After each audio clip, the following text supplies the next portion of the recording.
What's the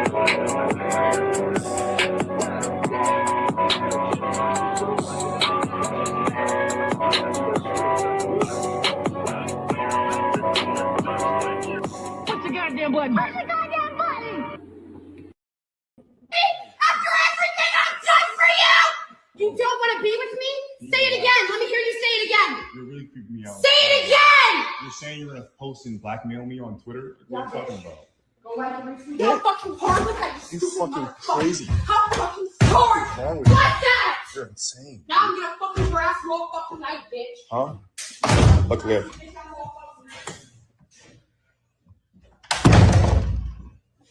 I want it to be very clearly known that men die of domestic violence like this every single day, and we don't really talk about it because male domestic violence victims are not taken seriously. Even this, I didn't even want to go to the comments because every time there's a video of a man exposing his female domestic abuser, the comments are filled with women being like, this is just reactive. I want to see what he said before the video started. No, this is unacceptable. Women can be just as dangerous. And let's just say for a second that she was 5'0" and he's 6'7" and her punches don't even hurt him. That doesn't matter. Getting hurt and hit by the person that is supposed to love you and care for you almost hurts more. Number one perpetrators of stalking and property damage each year are women. Over 50% of men who experience domestic violence don't report it. And even with the other 50% reporting it, the domestic violence rate is still 50-50. In some states in America, it's actually self-reported by women that the domestic violence rate is 70-30. Need y'all to stop putting a little more respect on domestic abuse towards men, because you claim that men are weak and sassy for arguing with them and for putting their hands on them, but then you call them stupid and foolish for dealing with the very same abuser. Well, he should have left. He shouldn't have stayed. He should have never picked her. Still blaming him for the other person's actions. Or even trying to minimize the fact that a lot of these dudes have lost their lives because of stuff like this. Don't believe me? Hutchison. Now I'm a survivor of mental, emotional, and financial abuse by my ex-wife and her family. I hear people all the time say that men cannot be emasculated unless they choose to be, that men are not abused by women. I'm living proof that men are abused by women. I'm one of the lucky ones. I am still here to tell my story. There's been so many men over the years that have lost their lives battling depression and hopelessness because of the mental, emotional, and financial abuse they went through. I'm a man, and I've gone through some of the worst abuse possible. I've been told that my story doesn't matter. It does matter. And it's time that we change our perception on men and the abuse they go through in marriages and divorce. I am a survivor, and my story. For a second, strip away the titles, the narratives, the music, the subgenres, the media that promotes healthy relationships, but also advocates against them in the same breath with their hypocrisy. Why do you find it okay to belittle the very person that you claim you want to protect you? Why do you crap on and call these people monsters when they're the ones that's risking their lives to save you? But in the same breath, even as we speak, you're gaslighting, you're manipulating, and you're controlling narratives to retrofit your selfish wants and needs while diminishing them of their manhood in the same breath, and trying to disguise it as they're being strong because they put up and tolerate characteristics within yourself that would run anybody to the insane asylum or to a jail cell. to get away from that. We're not done.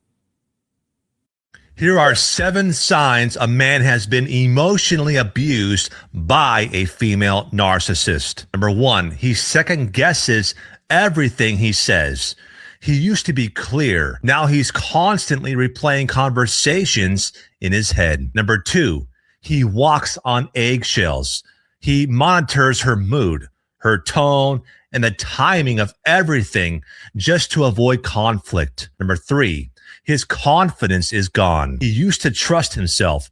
Now he questions his decisions all the time. Number 4, he apologizes for things that aren't really his fault. That's what constant blame shifting does to a man. Number 5, he feels emotionally exhausted all the time. Not because life is hard, but because the toxic relationship he's in is draining him. Number 6, he doesn't even feel like himself anymore. Now that's one of the clearest signs of emotional abuse. And 7, he keeps thinking if he just tries harder, maybe it'll get better. That's the trap. She won't change. And if you recognize these signs, you are not crazy, and you can get out of that toxic relationship. Start by getting my book, The Narcissist. One of the most sadistic ways that a woman will emasculate and abuse her husband, the never-ending cycle will erode a man's identity. Because what she does, and this is a form of coercive control, everything has to be her way, right? She constantly talks over him. She makes everything about her.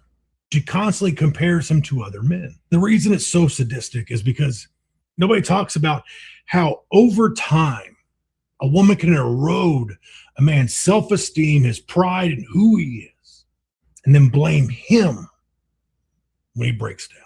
I've gone through this, and I work with a lot of men who have gone through this. And this takes a long time to heal from. Oh, my girl, I could never leave my girl, bro. What are you saying? Why not? Bro, I mean, even if I wanted to, right? It's not like I really could, because tell me why the last time I tried to, she punched me in my stomach and took my phone and locked me in a cage and shit. Her dumb ass. A cage, nah, bro? But did I say that? I meant the room, bro. She locked me in the room, bro. But you see how I got those two. My girl would never do that, bro. Your girl wouldn't do no shit like that? Oh. Okay. I mean, to be honest with you, it'd be my fault half the time though, right? Because tell me why we be sitting there arguing, and I'm just sitting there thinking I'm making a good point. Tell me why she told me you ain't shit to me, you ain't never will be, and I don't even really love you like that. She played too much. Just tell me the truth. Are you okay, bro? Who, me? I'm good, bro. You ain't got to check on me, bro. Don't do that sentimental shit, bro, before I hit you for real. Now get out my car, because here in a few minutes, if I ain't home, bro, this might be the last time you see me. I'm not playing, bro. It sounds like it's a joke. And yeah, it's a skit.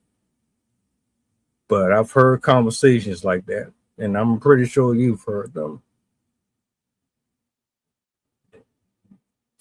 Brothers, if you ain't got no self-esteem and you don't have no love for yourself, this is what that look like every time. And women like that capitalize off of it, eat it up, use it against you. They don't want you to be free.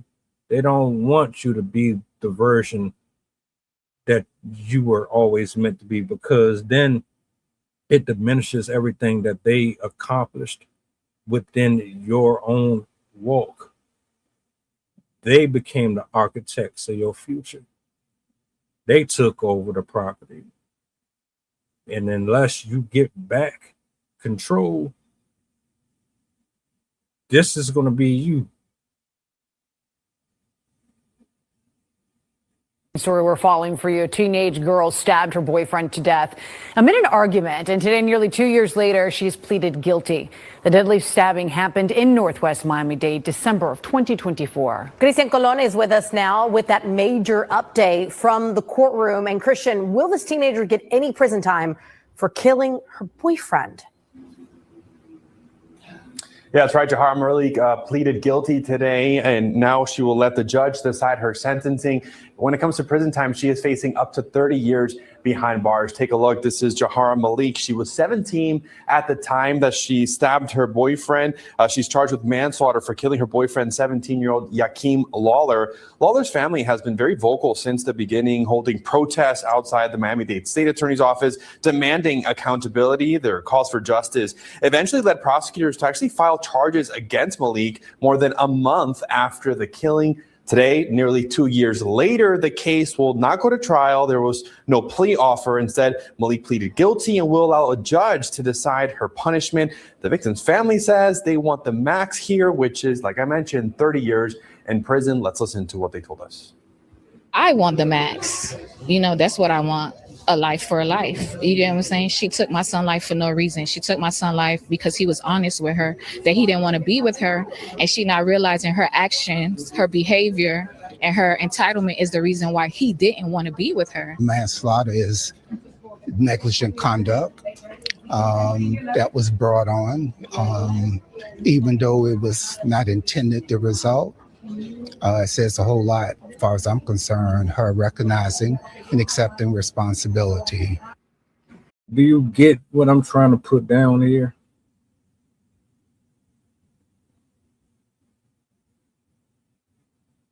This is that hard to grasp.